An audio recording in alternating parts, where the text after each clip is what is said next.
ये मामला पूरी तरह से निराधार है। मेरा मानना है कि उस पे मेरे विरुद्ध जो आरोप लगाए गए हैं, उनका न्याय होना चाहिए। व्यवहार खराब नहीं रहा है, मैं बहुत ही शालीन व्यवहार करता हूँ और विशेषकर महिलाओं के साथ बहुत ही हमारा शालीनतापूर्ण व्यवहार रहता है। अब क्या चाहते हैं आप? हम चाहते हैं कि हमारे भी पक्ष को सही से देखा जाए और मैं चाहता हूँ कि मेरे पक्ष को सही से सुना जाए, मुझे न्याय मिले। खंड शिक्षा अधिकारी ठाकुर द्वारा पर 2 महिला अध्यापकों द्वारा छेड़छाड़ के गंभीर आरोप लगाए गए, जिसके चलते विभागीय जांच में उनको दोषी साबित कर दिया गया है। जबकि मिली जानकारी के अनुसार तो खंड शिक्षा अधिकारी हैं, ये एक ड्रेस घोटाले के मामले की जांच कर रहे थे, जिसमें वो दोनों आरोपी हैं। हमारे साथ सीधा बेगिस गोयल खंड शिक्षा अधिकारी ठाकुर द्वारा सीधा बात करेंगे। सर, 2 महिलाओं के द्वारा आपके ऊपर आरोप लगाया गया कि आपके द्वारा उनके साथ कमरे में बुलाकर छेड़खानी की गई, क्या मामला?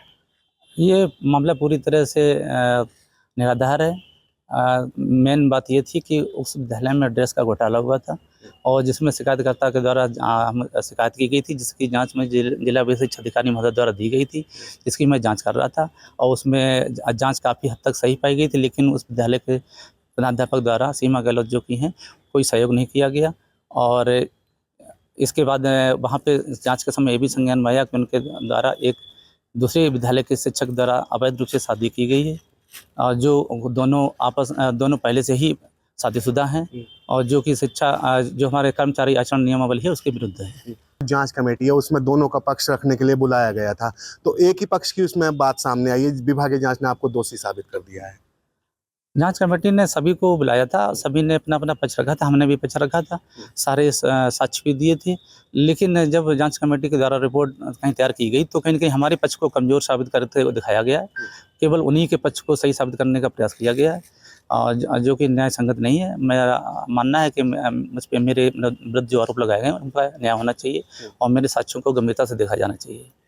अच्छा, एक और महिला अध्यापक है मेघा वर्मा, उनके द्वारा भी आपके ऊपर आरोप लगाए गए। हाँ, उक्त अध्यापिका प्रायः विद्यालय से अनुपस्थित रहती हैं। उनका रिकॉर्ड हमारे पास है, वो पूर्व में एक बार सस्पेंड भी हो चुकी हैं इसी लगातार अनुपस्थिति के संबंध में। जब मैं ऐसे रूटीन वे में निरीक्षण करने गया था तो वो अनुपस्थित मिली थी। ऑनलाइन उनकी अनुपस्थिति चढ़ाई गई थी। उसके बाद में जिला विशेष शिक्षा अधिकारी महोदय द्वारा उनसे नोटिस जारी किया गया था, जवाब मांगा गया तो उन्होंने जवाब नहीं दिया, जिसके क्रम में जिला विशेष शिक्षा अधिकारी महोदय द्वारा उनको निलंबित किया गया। अब क्या चाहते हैं आप? हम चाहते हैं कि हमारे भी पक्ष को सही से देखा जाए और जो हमें दंड पारित किया गया है, जिस आरोप में दंड पारित किया गया, बहुत ही आहत करने वाला है।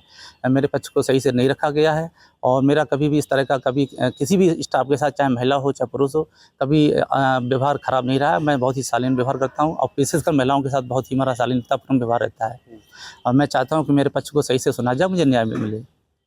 तो ये खंड शिक्षा अधिकारी बेगिस गोयल हमारे साथ थे, जिन्होंने बताया कि जो वो महिलाएं आरोप इन पर लगा रही हैं, वो एक तरीके से निराधार हैं। वो ड्रेस घोटाले में कहीं ना कहीं सम्मिलित हैं, जिनकी जो जांच है वो ये बेसिक शिक्षा अधिकारी को जो है उपलब्ध करा चुके हैं। साथ ही गौर करने वाली बात यह भी है कि मुरादाबाद जो जनपद है उससे सटे ठाकुर द्वारा की 2 जो ये महिला सहायक अध्यापक हैं, इनके द्वारा इनके ऊपर आरोप लगाए गए हैं। अब देखने वाली बात ये होगी कि जांच कमेटी इनके ऊपर क्या एक्शन लेती है और उनके ऊपर क्या एक्शन लेती है। साथ ही इन्होंने ये भी बताया कि जो एक महिला सीमा गहलोत है, उन्होंने अवैध तरीके से दूसरे पुरुष के साथ शादी भी कर रखी है। दीपक त्यागी, यंग भारत न्यूज, मुरादाबाद।